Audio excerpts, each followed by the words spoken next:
a bid for revenge. Betrayed and left for dead by Count Dooku, Asajj Ventress has begun a deadly game with her former master, launching a secret assassination attempt against him with the help of her kin, the mysterious Night Sisters. Deceived into believing the Jedi are behind the recent attack, Dooku has traveled across the galaxy to enlist the Night Sisters in his quest for vengeance.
Oh, greetings once again, Bucketheads.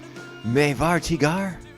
Welcome to the 115th monster-making episode of Mando Vision. Nargai Tom, and thank you so much for checking out this small, independent Star Wars podcast. The best way to reach out to us is always on social media. We're at Mando_Vision on Twitter and Instagram. Please email the show, mandovisiontom@gmail.com. Be sure to like, subscribe, and share the show with all the other Mandalorians in your covert. If possible, so inclined, remember 5-star reviews are insanely helpful for small shows like us. Help us stand out, not get lost in the shuffle, and defeat the tyranny of the algorithm, which is like the goal in life. We're rolling into 2022, and the plan is to take the algorithm down. We've been doing this plan for a while now, but still, we rededicate ourselves, we recommit to the objective at the beginning of the year, for sure. So how is everyone doing here? For many of us, it is the week leading up to Christmas. Maybe you're busy, maybe you're occupied, maybe you got a lot of family things going on. And if you do, I hope all is going well. I hope you're staying patient and not getting too frustrated with whatever may be happening that you're not happy with, because I know how I am. And family comes into your home and kind of invade your space a little bit, and I get a little touchy about that. And, you got to remember to be patient. At least that's what I have to tell myself. Be patient. Be cool. Deep breath. They'll be gone soon.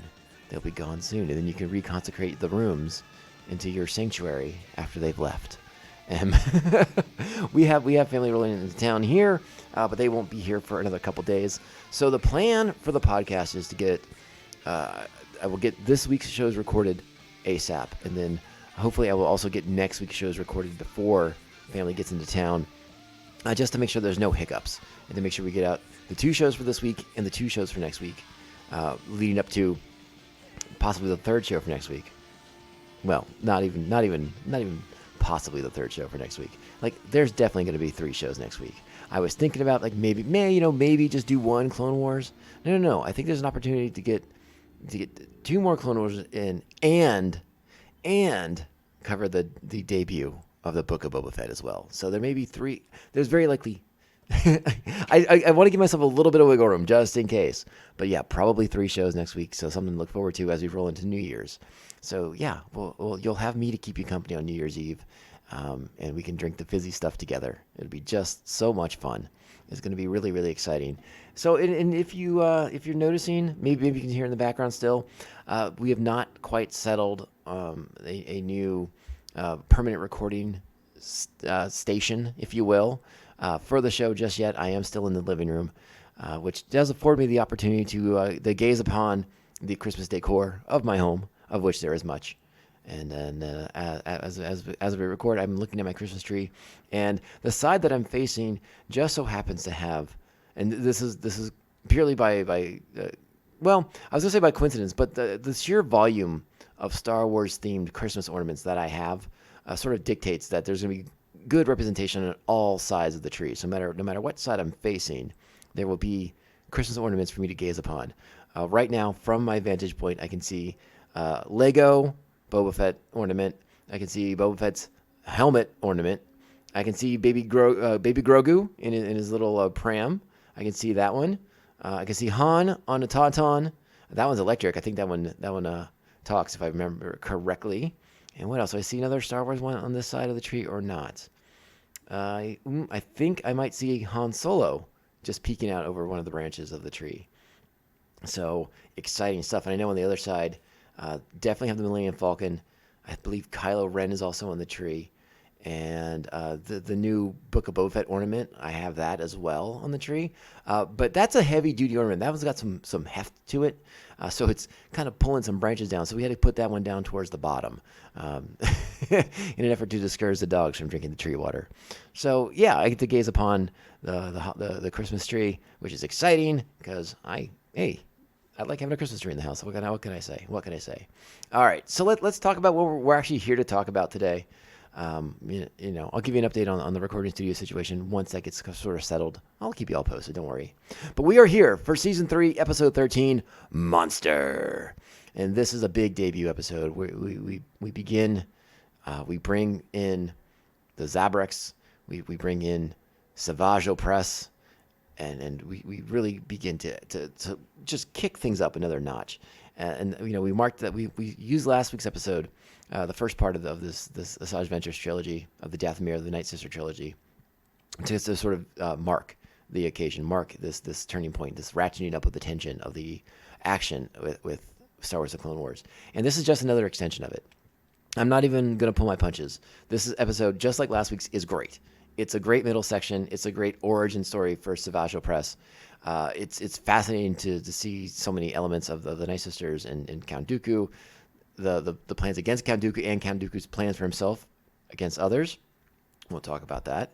So yeah, just a big fan of this trilogy of episodes. Anyway, so don't get it twisted. This review will not be I will not be swimming up against the current on this one. Okay, no. This is a great episode of the show, and we're going to talk about all the reasons why. Let's go ahead and let's go do our plot for this week. All right. Count Dooku accepts Mother Talzin's offer to present him with a warrior from the same tribe as Darth Maul. However, Talzin and Asajj Ventress pick and train the warrior and use Night Sister magic to bend him to their will. Yes, they do. They certainly do. This week's episode is directed by Kyle Dunleavy, written once again by Katie Lucas, who is on fire in this trilogy. So good.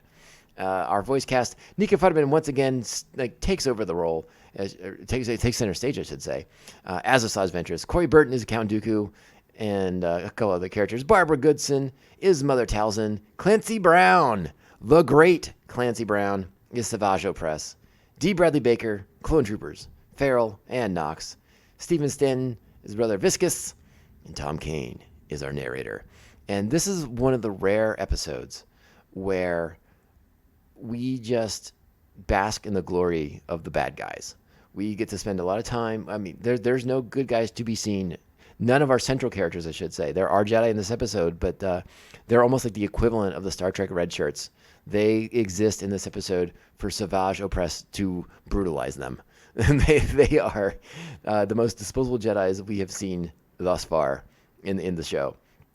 So that's exciting, right? Always fun to see the bad guys step up and make themselves, a good bad guy is only as good as the good guy, right? So you need your bad guys to be a physical threat. And Savage Oppress is that. And then especially after he gets his Night Sister version of growth hormone injected into him via magic potions and spells and such. But a really great episode. It's going to be a lot of fun. I cannot wait to talk to you more about it on the other side. You know what we got to do first, though? Well, you know what we got to do first. It's time. Strap on your buckets. Let's go. You have heard of the Sith warrior, Darth Maul, have you not? Yes. He was slain on Naboo at the hand of Obi-Wan Kenobi. A few still remain in his bloodline. The men dwell on the far side of Dathomir. What if I could provide another of his kind? A warrior of the same caliber? Yes, but I warn you, men are easy to acquire, hard to control. So back to Dathomir we go. Count Dooku on his arrival to the planet to meet up with Mother Talzin to hear her offer of a new assassin. And this time they're going to set Dooku up with a member of the same bloodline as Darth Maul. So that means we're going to meet some Dathomirian Zabreks, and we should probably talk a little bit about the Zabreks because we've seen quite a few Zabreks over the course of not only the show but in the prequel films. Obviously, Darth Maul being the biggest one that we know, but visually, there's sort of a subset of the Zabreks. There's the Dathomirian ones like Darth Maul that we know and we're going to see a bunch more of in this episode, and then there's ones like remember the mercenary episode last season in the Clone Wars where we met Shugi, and she is more of an Iridonian Zabrek, so a different set of skin colors, right? The Night Sisters, many of the Night Sisters are the Dathomirian Zabreks, and the females of the Dathomirian Zabreks do not have the crown of horns, like the Iridonian females would. The males on both sides, Iridonian and Dathomiri, do have the horns, though apparently, supposedly it's more pronounced for the Dathomir Zabreks. Also, the tattooing, the visual look of Darth Maul, very distinct to the Dathomiri Zabrek. So keep that in mind. And just more things to kind of be aware of. It's an interesting little subset, and a lot of the canon and the continuity has sort of evolved on the fly with as far as it goes for Dathomir and the Zabreks that are specific to that planet. It's all fairly new stuff by and large, because a lot of it was sort of developed and put in place during the Clone Wars, and then they would have to kind of go back and tweak some of the initial stuff that was kind of out there about Darth Maul. So they've sort of again, I'll just say tweaked some of Maul's origins and history a little bit more to work with what they're doing in the Clone Wars and what we will see in later episodes of Star Wars: The Clone Wars. So some interesting stuff. So yes, do keep in mind, because I don't think we talked about it last week, but yes, the Night Sisters, the majority of the Night Sisters are Zabrek, the female Zabreks, and they do not have the horns. And like I said, I say the majority. And that is a Clone Wars thing too, because in the initial iteration of Dathomir and the Night Sisters from the Dave Wolverton novel, The Courtship of Princess Leia, the Night Sisters were very, very different visually. But again, it's evolved over time, and I love the look of them now. The Night Sisters, very distinct.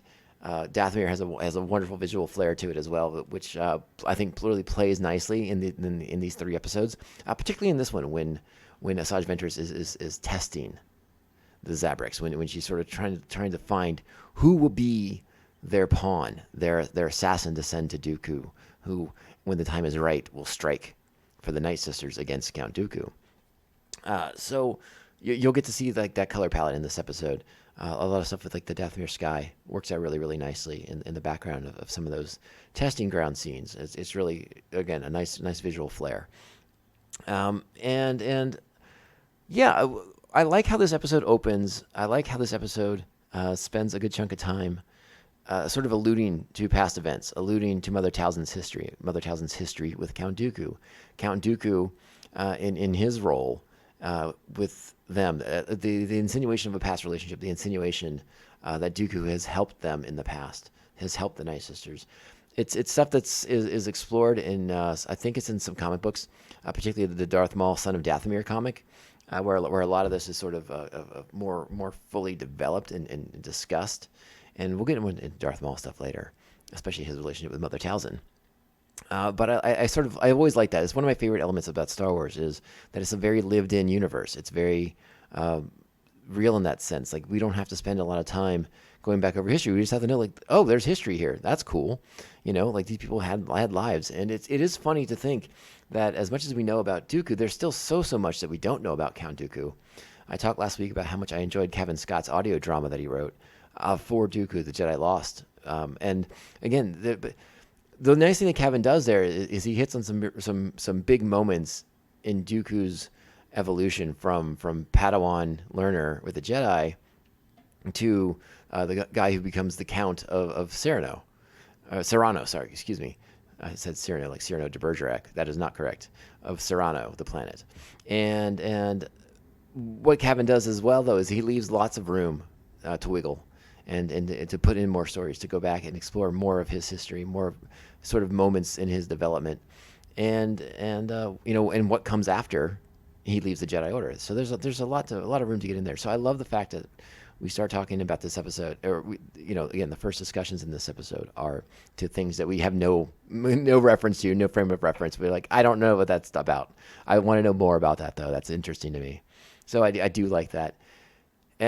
What else happens in the beginning here? Mother Talzin whips up a drink, Black Root, and you sort of have to wonder if that is a reference to Willow, because that is the Black Root is something that Mad Mardigan feeds to baby Elora Danan in that fairly early in Willow. I guess maybe more towards the middle.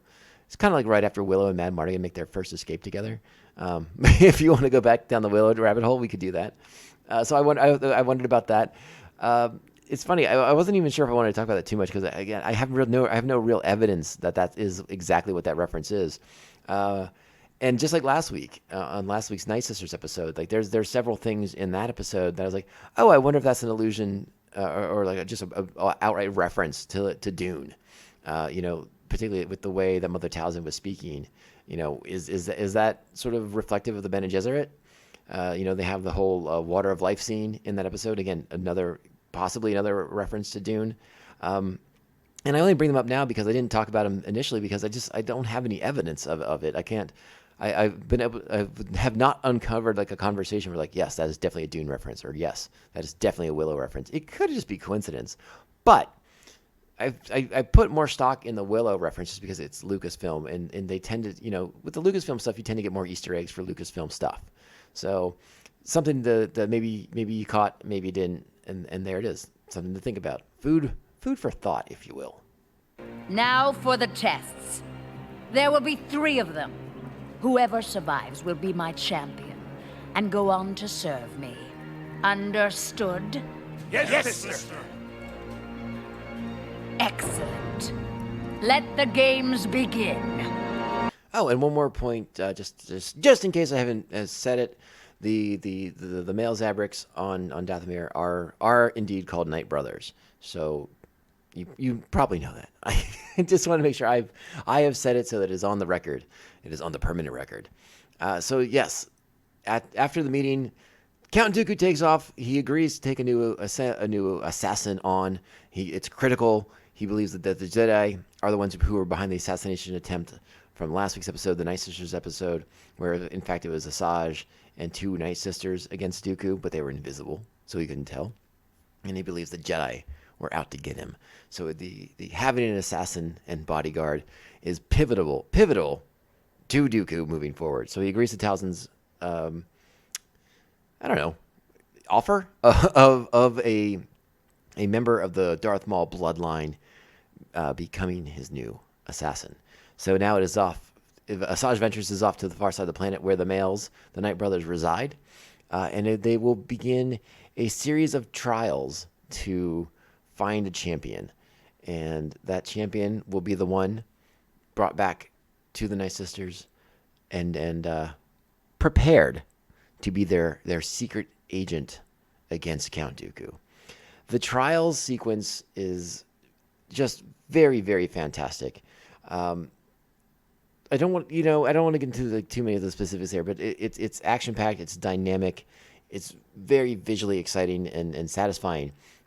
But what is the underlying sort of importance of the sequence is, as Asajj is rolling into the town where the Night Brothers live, we get our first meeting with Savage Oppress, and he is reluctant to want to serve with the Night Sisters. I think he views the Night Sisters as sort of treating the Night Brothers as completely disposable, and so he wants to kind of steer clear, keep a low profile, fly under the radar. and very much wants this for his brother as well. And both of them are selected, which means that we get to see Savage Oppress in a very different role than maybe what we thought we were going to get. If you go back in time, if you can remember back to when this season was airing, Savage Oppress was sort of hyped up as the big bad for the season. We were going to get to meet this new villain, visually striking, visually similar to Darth Maul, and we were waiting to see what we would get with this character and how this was going to work out. I think our first introduction to Savage in this episode is very different than what people had in mind from the visuals that we saw, the promotional materials that we saw. We meet a character who is very much just out trying to protect his brother. Yes, he's selected to be part of these trials, be part of the Night Sisters games here. But for Savage, it's all about protecting his brother, making sure his brother's not the one that gets selected. And you could argue that what happens at the end is sort of telegraphed a little bit because of his protectiveness over his brother. But it doesn't diminish the emotional impact that it has. And I think you all know exactly what I'm referring to. So I mean, let's just kind of get to it, because like I said, I mean, the trials are fun. It's action packed. It's fast paced. It's we get to see Savage's skills, but more importantly, not just for Savage, but with Asajj Ventress, getting to see her combat skills minus a lightsaber, how good she is as sort of like a hunter, like as she stalks his prey and she beats the holy crap out of all these male Zabrix, these Night Brothers. It's really impressive stuff with Ventress as that character continues to develop really nicely in this back half of season 3. So much good stuff with this character, and Nika Futterman just fantastic in the voice role. So eventually it comes down to Savage and his brother, and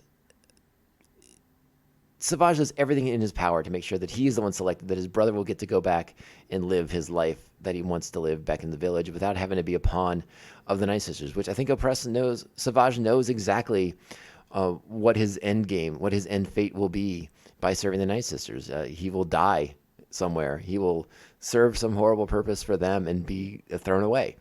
And it's sort of an interesting tell.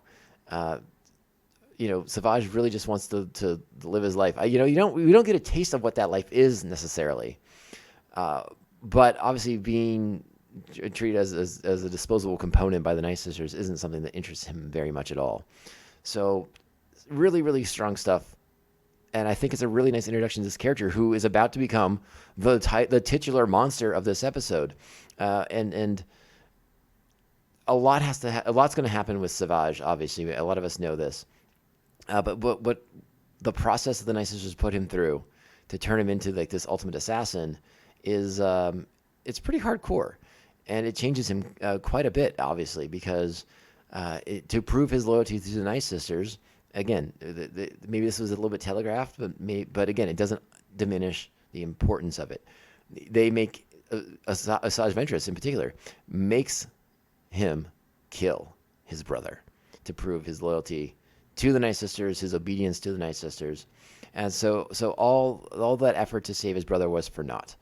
And it sort of puts a tragic spin on Savage Oppress in a way that I don't think a lot of people were expecting, based off of what we were kind of being fed, with the fans knowing that Savage was coming, that he is going to be this big, powerful force, a force for the Jedi to reckon with.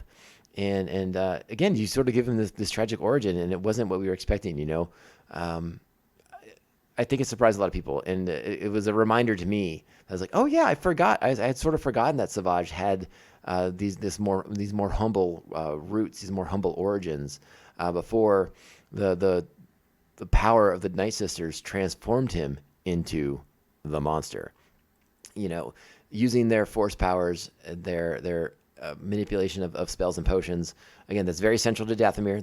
That's why most Dathomiri do not go off planet, because to access the powers that they access, they have to be on Dathomir, which is again a combination of the Force and various the dark energies of Dathomir.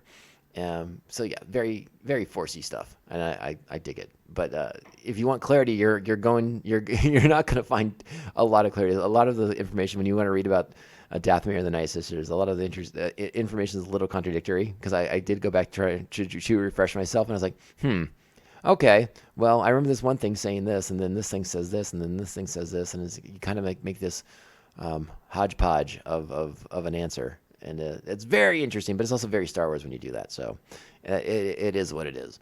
But yeah, that's really underscores that Savage Oppress had a much more tragic beginning than I think I remembered. And maybe you all as fans maybe had forgotten too that, oh yeah, he was just trying to watch out for his brother. And then they made him kill his brother. And it's just, that's really sad. Really sad.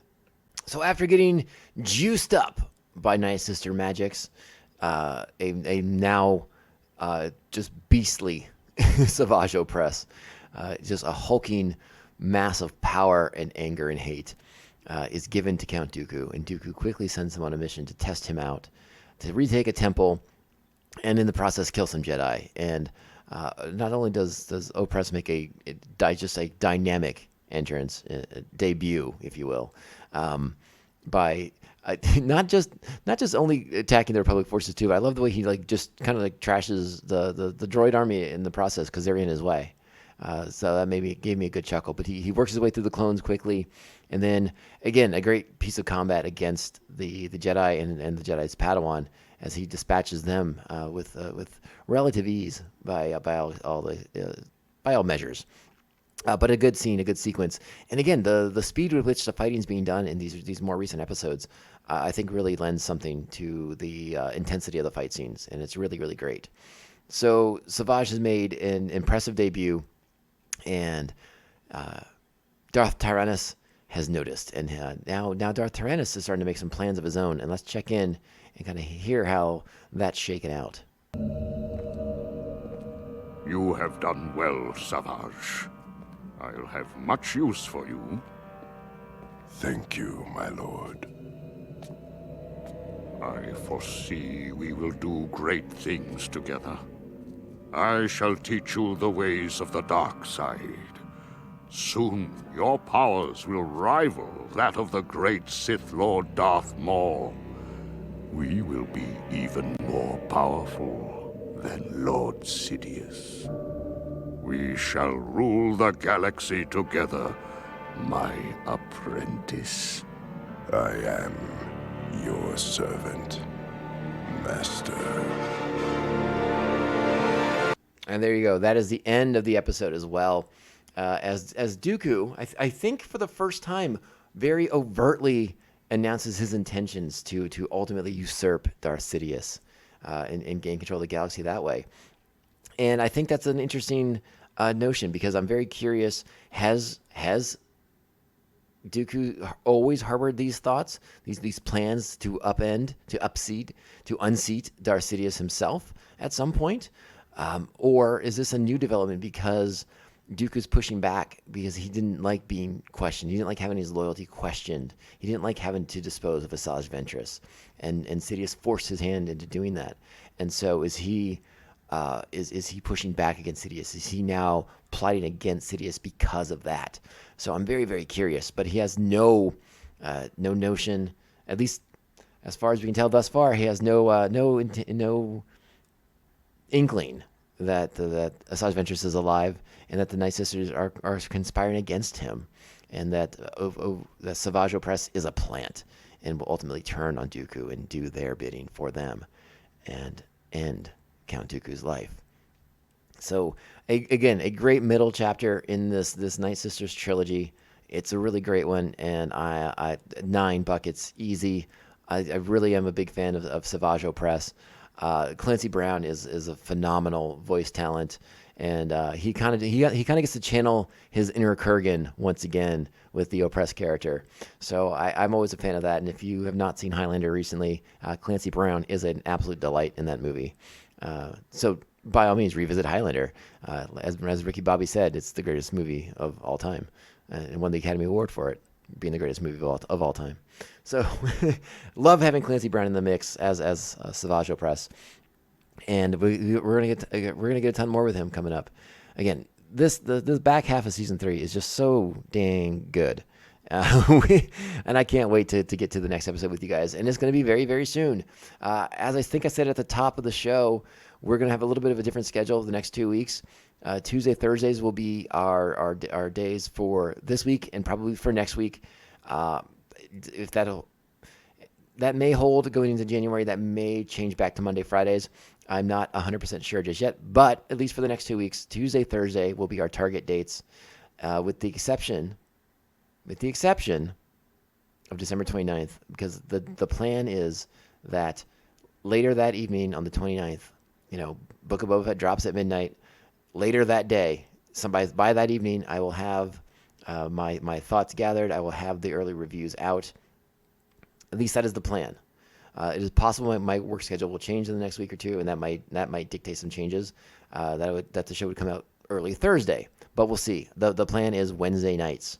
We'll all have had a chance to watch Boba Fett, and then I'll get the podcast recorded and ready to go Wednesday evenings. Okay, so stay tuned. Tuesday, Thursday this week. Tuesday, Thursday next week, or is it Tuesday, Wednesday, Thursday next week?